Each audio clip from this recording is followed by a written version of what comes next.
growth hormone as a nootropic. I love performance-enhancing chemistry. And so I've got with me, of course, Leo Longevity, who's an expert, although he won't call himself an expert, on biohacking the brain. And we both love performance-enhancing drugs. We're both using growth hormone right now. Now, there's a lot of negativity in the news about performance-enhancing drugs' effects on mental performance.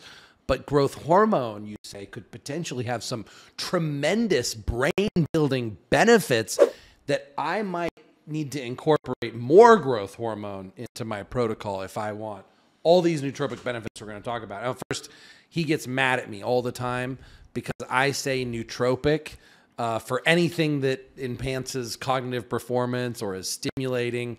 But he wants to make sure you understand his definition of nootropic before he defines growth hormone as a nootropic. The main reason they define nootropics a bit differently is that most stimulants improve, most stimulants in a lot of people improve concentration and performance and various metrics of cognitive performance.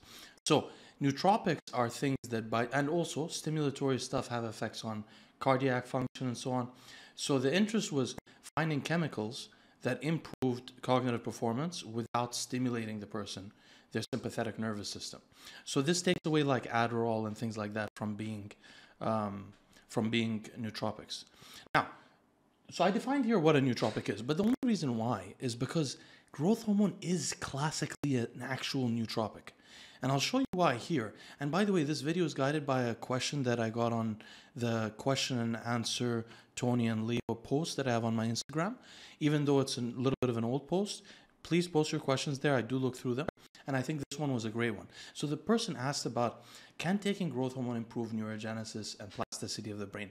Neurogenesis is the creation of new neurons in across life, but in adulthood it happens in a particular way.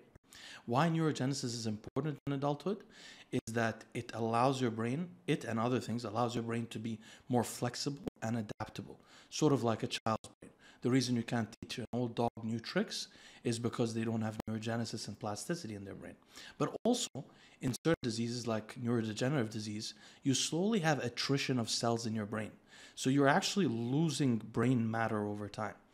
Now, in adulthood, you still produce neurogenesis in two parts of the brain, and those neurons can differentiate and proliferate across the brain, but they do so at very low rates naturally. That's why some people use SSRIs to increase that rate. So, we were asked about plasticity and neurogenesis. I wanted to take you guys on a tour of, not a comprehensive tour, but a tour of some of the best examples of why growth hormone is brain protective and is a functional nootropic as tested in placebo-controlled studies. So but before you get into all the benefits and drawbacks of growth hormone on the brain, is it generally things that we can feel immediately, or is growth hormone only something that's going to have these potential benefits and drawbacks over a very long term? Like, can I get excited about incorporating growth hormone and the mental effects that it's going to have instantly? Sort of. So there's a couple of the things. So let's go through them. Let's start with the anxiety and depression issue. So, and there will be citations here so you guys can look into them. So first of all, in children, when I say when growth hormone goes down, what I'm saying is in growth hormone deficient children, from various reasons, they have higher rates of anxiety and depression. This is found to be the case. In adults with growth hormone deficiency, they have higher sympathetic nervous activity. Remember, the nervous system has a fight or flight nervous system, which is vigilant and troublesome and involved in anxiety. And this sympathetic nervous system, when growth hormone is lower in adults, increases, as does their depressive symptoms. In adults, when growth hormone is with deficiency, when growth hormone is increased, anxiety decreases, and it does so sustainably as well, so that over long-term treatment, anxiety does decrease. Growth hormone down, anxiety up. Yeah, and the truth is, you could go beyond this to say that even someone with normal growth hormone levels in their 50s and 40s will probably experience less anxiety and less depressive symptoms on average if they were taking supplemental growth hormone. Now, so that's it. But let's talk a little bit more about anxiety and depression. Remember, anxiety and depression are also causes of brain deterioration through neuroinflammation and various other elements which you don't fully understand, but they damage the integrity of your brain over time. And unless you're like very spiritual, you may realize that The brain is sort of your soul. And if you've dealt with some people that age in life, you may notice that in their 50s, your parents may not be the same people that they were before. And not always because of transformation, but because of literally losing aspects of their brains. You'll see this in their 60s and in their 70s. Some people die slow in terms of their souls.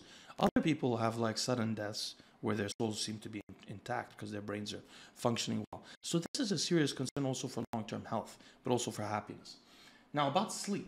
So in growth hormone deficiency, non-REM sleep dramatically declines. Growth hormone treatment is one of the only treatments that improves non-REM and REM sleep. In fact, growth hormone decline partially explains the worsening sleep of men and women as they age. So this is the problem that I'm having, because ever since you taught me how important REM sleep is, and that's probably the missing factor in my sleep cycle and why I don't get good sleep, I need more REM sleep, but some of the supplements that I take for REM sleep compromise my deep sleep. Mm-hmm. So it's like, how do you get better REM sleep and deep sleep? And you said growth hormone is one of the few things that can improve both types of sleep. Otherwise, a lot of the other supplements are compromising one or the other. Exactly. There's usually, because in REM sleep, your brain is very active and your body is not active. And the opposite happens in non-REM sleep. So interestingly, if you experiment with this, you notice that if you use drugs that are cholinergic and improve REM sleep, or melatonin, for example, you get better dreams, but you might have lighter sleep during the non-REM or slow wave sleep. But so that's one thing. But the important thing is that sleep is when your, what they call a lymphatic system, sort of gets rid of inflammation in your brain. One of the problems with Tony's genetic variant, the ApoE4, is that over time their REM sleep seems to worsen, and this REM sleep seems to be causal in the deterioration in the brain. But sleep in general. So and sleep also, worsening sleep quality worsens depression and anxiety. So this is interesting. But let's get into the nootropic part. This I titled it here, Plasticity and Neurogenesis. What I wanted to show here was that in cognitive decline, which means in the elderly that are experiencing obvious cognitive decline, certain kinds of exercises, especially like aerobic exercise, and other exercise, improve their learning in placebo-controlled studies, clearly. And the mechanism seems to be because of the exercise increasing growth hormone secretion. So there is actually an improvement in learning due to growth hormone treatment. Keep in mind, it's very difficult to treat elderly people with growth hormone when they don't have a clear growth hormone deficiency, or to treat middle-aged people. So it's a little bit difficult to see this, but this is important. What do you mean? Learning. Because like doctors won't give it to them, or people don't want to study on them? Or? Usually you have to give it to people who are classically growth hormone deficient. So they have very low levels. What I'm saying is supraphysiological amounts may also improve this learning. We don't know yet. But that's most likely the case. In adults, when growth hormone is low, this is growth hormone deficiency, new neurons that are produced, they can still be produced, but they die easily. So these new neurons die, which means that this idea of maybe your neurogenesis is protecting you against Alzheimer's disease, Parkinson's disease, ALS, the loss of your soul, terrible anxiety and depression later in life. This is not going to be as protective because these new neurons you're birthing are just dying without IGF-1 and GH. So, and then also growth hormone, IGF-1 and growth hormone secretagogues have all been shown to increase plasticity and neurogenesis in general. So when I talked about using cerebrolysine before, I used to mention that one way you can get more out of it, I've noticed in personal experience, is by dosing pharmaceutical growth hormone at the same time. The same day that you take the cerebrolysine, which won't be every day usually, you take like 2 units of pharmaceutical growth hormone, there seems to be a multiplicative effect. Maybe due to IGF-1 effects, all of these growth factors are interrelated. Like in cerebrolysine, you have brain-derived neurotrophic factor, glial cell-derived neurotrophic factor. All of these factors are somewhat governed also by growth hormone and IGF-1. So what I'm getting to here, to summarize, is that low growth hormone levels are likely causal in the development of anxiety and depression in some people. Probably, and I've mentioned this to many consultation clients, many people who have serious anxiety conditions or fibromyalgia, for example, and nerve issues because of the reduction of neuroinflammation from growth hormone may benefit really from taking growth hormone treatment for anxiety in addition to other things. So there's that, but this is also damaging your brain, so it's protecting you from there. The sleep worsens when you have lower growth hormone levels. This does happen through your life. And if you have higher growth hormone levels, you have better sleep through your life. And then the plasticity and neurogenesis. So main points here is that learning improves in those that are learning disabled when they have higher growth hormone levels. So it is a nootropic. Growth hormone is, of course, not stimulatory. And they increase plasticity and neurogenesis. What does that mean? Plasticity, I mentioned earlier, means you're more adaptable, but you're also more resilient. This increase in plasticity and neurogenesis is thought to be one of the reasons that SSRIs produce like this change in outlook, where a glass is half full, right? And also working through problems. So the trade-off, though, the last thing I wanted to mention here, the trade-off is this. Basically, there's a trade-off between a few things in terms of longevity. One of them is that when you try to protect your heart and your brain for very long life, because your heart atrophies and your brain atrophies, to do this, you need growth factors. And you need protein turning on mTOR, IGF-1, growth hormone. But when you do that, you get yourself into the cancer risk. So if you're on the caloric restriction society's guidelines and eating very low calories, very low protein, you're most likely going to get an atrophied heart over time and an atrophied brain. And if you do the opposite, you may be more likely to get cancers. But it depends on the kind of growth hormones you use, how long you use them, your predispositions, and so on. So there's a trade-off often between organ health, heart health and brain health, and longevity, or cancer and senescence in particular. One thing I forgot to mention, how is it, I mentioned here, through what mechanism is it reducing anxiety and depression? One interesting thing is GABA B receptors, which are the target of phenibut, but not benzos.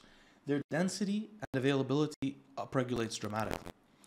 So from growth hormone use. But also there are other things, like just the neurogenesis and plasticity, as we learned, produces an anxiolytic effect. It reduces anxiety.